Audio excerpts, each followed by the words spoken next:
人同人之間能夠溝通係因為有共同語言，例如香港人講廣東話，西方人講英文，意大利人講意大利文。如果對本土人講外語，除非佢哋本身學識嗰種語言啦，否則真係聽唔明，溝通唔到噶。能夠好好溝通真係好重要噶，要溝通先能夠促進彼此之間嘅關係，成為朋友甚至成為戀人添啊！對於相信神嘅人，就有一個好大嘅苦惱啦。究竟點樣同身為靈嘅神、睇唔見嘅神去溝通呢？今日會教你一個重要嘅方法，10分鐘學識呢個 Heavenly Language 同神去溝通啊！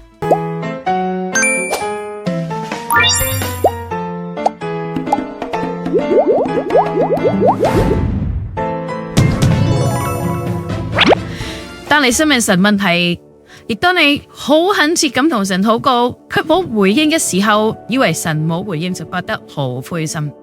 實際上，神其實每日同你講說話噶。羅馬書1章20節講到，自從造天地以來，神的永能和神性是明明可見的，雖然眼不能見，但借着所造之物就可以了解睇見，叫人無可推諉啦。英文有 alphabet， 中文有漢字，而英文有26個字母，已經產生咗超過100萬種詞彙咯。如此一般啊，神都有佢嘅 alphabet， 即係咩呢？大自然啊，神會透過萬物嚟到講說話。世上有幾多種萬物啊？有幾十億種啊！如果一個萬物代表一隻字嘅話，咁樣幾十億種萬物就代表幾十億個以上神嘅語言啊！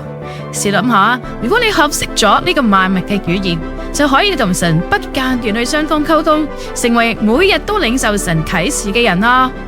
到底神點解要使個萬物作為佢嘅文字呢？若果展現實體嘅事物，亦即係萬物，咁就唔需要言語啦。呢係因為實體事物就係言語，亦即係文字咯。如果用言語表達，冇睇過嘅人就唔會知道所講嘅嗰種事物嘅形象生成點樣嘅。然而，如果 show 出咗個實體事物，即係實體，就會好有實體感，會得到感動，亦都會徹底咁體會咯。假如只係用言語去表達原子彈好可怕噶，咁冇睇過嘅人就唔會知道原子彈生成點樣，亦都唔知道佢有啲乜嘢咁可怕咯。但係如果 show 出原子彈爆炸嘅場景，借此 show 出人同埋萬物瞬間滅絕嘅樣嘅話，咁聽到嘅人就會仿佛腦中着火一樣感到驚訝，然有衝擊性咁體會同埋感受啊！此外，假如只係用言語提到關於海底嘅部分，冇睇過嘅人就唔會知道海底生成點樣，都唔知道有幾深啊！但係如果 show 出畫面嚟講明海底有幾深，咁聽到嘅人就會即刻產生實體感，而有衝擊性嘅感受啊！因此，神先至會透過萬物展現實體，如此嚟對話啦。換句話講啦，神會展現實體事物，並且按照嗰個形體，讓人聞到個味道，亦都展現運行嘅模樣，嚟到傳達要講嘅說話咯。萬物係神無聲嘅言語同埋文字啊！再深入啲嚟睇一隻字啦，咁人就會按照嗰個字形成嘅模樣去了解指嘅係啲乜嘢啦。假如我講腐爛兩隻字，大家會諗起啲咩呢？3、2、1，垃圾，我會諗起垃圾。咁如果我講廣闊啦，咁會諗起咩呢？可能會係天空或者大海啦。就好似咁樣啦。神會展現萬物，並按照萬物形成一個模樣，按照佢嘅特質，按照一個理智，讓人體會到好強、好弱，或者好乾淨，或者好污糟，或者好美麗、好神秘。但係神唔會只係展現萬物就結束噶，而係會讓我哋將萬物同我哋自己本人連貫起嚟體會啊！舉例啦，若果只係形容女人，我哋都會用各種方式嚟到去表達噶咯，例如用嗰啲蠍子表達惡毒嘅女人，狐狸表達陰險嘅人，兔子表達可愛嘅人，有時會用花嚟表達美麗嘅人，就好似咁樣啦，即係講女人啫，亦都會各種嘅方式多樣化咁表達啦。神都會係咁樣將人幾千幾百種嘅心態同埋行為，以住萬物作為比喻嚟到呈現出嚟噶。啟示錄嗰度記載啦。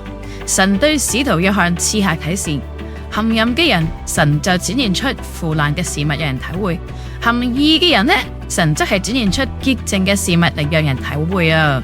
因此，人如果懶惰，咁神就會展現出懶惰緩慢嘅事物萬物啦。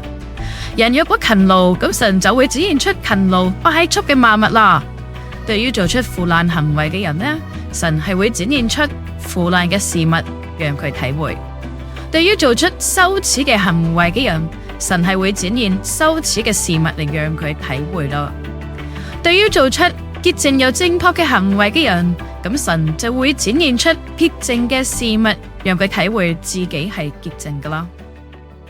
然而，就算係一樣嘅萬物，一樣嘅實體事物，意思解釋卻係唔同噶。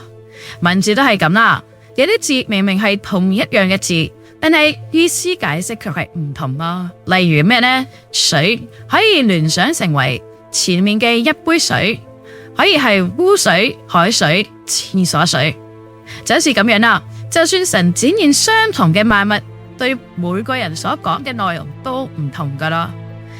呢個係因為每個人嘅心態同埋行為都唔同啊。就算展現一樣嘅水，不過都可能係變成審判嘅水，亦都可能變成恩典嘅水啊。就算呢個人展現件衫都好啦，神都會按照各自嘅行為嚟到去展現噶。對於做出羞恥行為嘅人，咁就會展現出咩啊？就會展現出穿着破舊又暗淡嘅衣服嘅模樣。對於將會因住義嘅行為得到榮耀嘅人呢，即係會展現出穿着明亮發光又燦爛嘅衣服嘅模樣啊。天嘅語言要好好解釋嘅意思先至可以噶，唔好按照自己想法嚟得解釋啊。應該要按照創造並展現萬物嘅神嘅旨意嚟到解釋先至可以啦。有時就算10個人一齊聽到行為閃電嘅聲音，但係傳達俾每個人嘅內容都唔一樣噶。例如唔悔改人就會感到好害怕，同時聽成悔改啦咁樣嘅話語咯。忠誠且努力嘅人就會聽成因為你喺小事上盡忠誠，所以我會交俾你更大嘅事啊！你要參與喺我嘅喜悅當中啊！而行騙欺詐嘅人就會聽成快啲歸還啊！如果唔係，我會奪走你嘅領域噶。詩篇19篇3、4節嗰度記載啦，無聲音可聽，神的聲音通遍天下，他的言語傳到地極。神係會按照嗰個人嘅行為嚟展現萬物並且說話咯。因此就算展現一樣嘅萬物，但係每個人嘅解釋都唔一樣噶，所以應該要正確咁了解自己嘅問題，將萬物同自己連貫起嚟體會，咁樣先能夠好好咁聽得明符合當時嘅萬物嘅聲音，然後解決自己嘅問題。神係喺人嘅邊個地方嚟到賜下啟示嘅呢？人係點樣領受啟示嘅呢？神就算賜下咁多萬物，但係點解人都感受唔到、聽唔到、理解唔到嘅？人喺邊度領受啟示嘅呢？冇錯啦，就係個腦嗰度啦。神會將萬物當作無聲嘅言語嚟到使用。如果當下冇適合嘅萬物嘅時候，咁神就會讓人諗起嗰個萬物嚟傳達佢要講嘅嘢咯。喺唔見萬物連想法都諗唔到嘅時候呢，咁神就會賜下智慧讓人體會咯。但係咩人領受唔到啟示呢？精神模糊不清嘅人就領受唔到啟示咯。精神就好似肉體嘅眼睛，要讓內心嘅眼睛變得明亮啊。因此必須要提起精神，並且專注想法，先至可以睇到領受啟示，並且確認體會啦。精神就係啟示嘅眼睛，因此必須修造好自己嘅精神，必須磨練佢啊。世界上有名嘅科學家牛頓都係借由造就好嘅精神嚟到領受神嘅啟示噶。佢見到有蘋果跌咗落嚟個頭嗰度，靈光一閃就領受到萬幾引力嘅啟示啦。今日教導咗大家，萬物係神賜俾全人類嘅語言啊。然而每個人都會按照自己嘅水準嚟到解釋並且體會啦，會按照你對屬靈嘅知識同埋智慧，禱告幾多，同神溝通嘅程度嚟到左右，能唔能夠聽得明神嘅語意咯。所以必須要正確咁嚟到去仔細咁睇，先至能夠確實咁體會噶。祝福各位每日都能夠度過同神相通嘅生活啦。下個星期4再見啦，拜。